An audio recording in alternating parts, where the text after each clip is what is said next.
Alam nyo ba kabiyahe na nandito na sa Pangasinan ang matibay na e-bike? Talagang dito ka mapapabilib dahil itong e-bike na ito ay meron siyang sariling solar. Talagang makakatipid ka ng kuryente. Dahil habang dinadrive mo itong e-bike na ito kabiyahe ay nag-charge na rin siya. Kaya sa video nito ay papakita ko po sa inyo kung gaano po kaganda itong mga e-bike na binta nila dito sa bayan ng Kalasyaw. Yan kabiyahe, for today's video magkakampas po tayo ng mga e-bike na gagamitin natin sa bahay dahil minsan traffic, palengke lang yung pinupuntan natin. Let's go.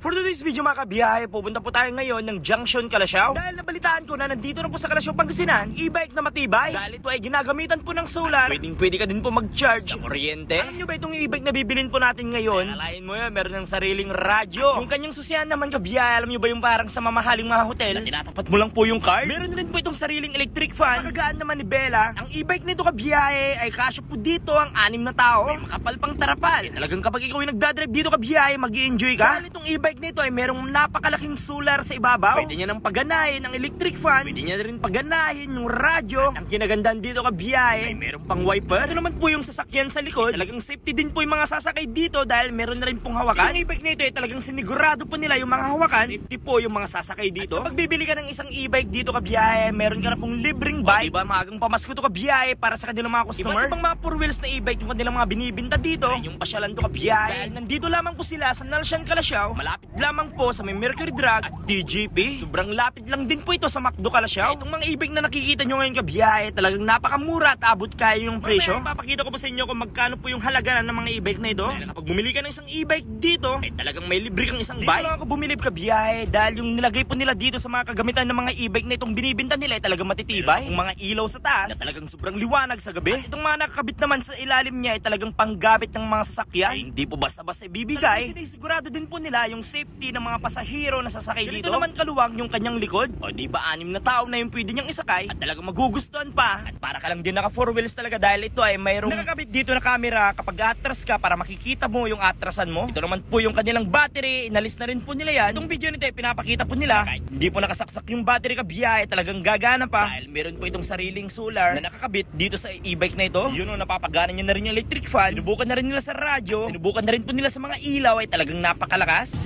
Sir Japer, good morning po. Bali, pinuntan ko po itong panibagong pwesto dito ng bilihan ng e-bike. Dahil balita ko po, kakaiba po yung e-bike nyo ngayon. Ano po yung pinagkaiba ng e-bike nyo sa ibang e-bike? Ang pinagkaiba namin sa ibang mga e-bike, eto po may meron ng solar na 180 watts at saka stainless na yung tapakan niya. At isa pa, 6-seater na siya, akala mo 4-seater lang, 6-seater na siya kasi yung likod natutupi siya. Yun ang pagkakaiba namin. At isa pa, dahil 6-seater na siya,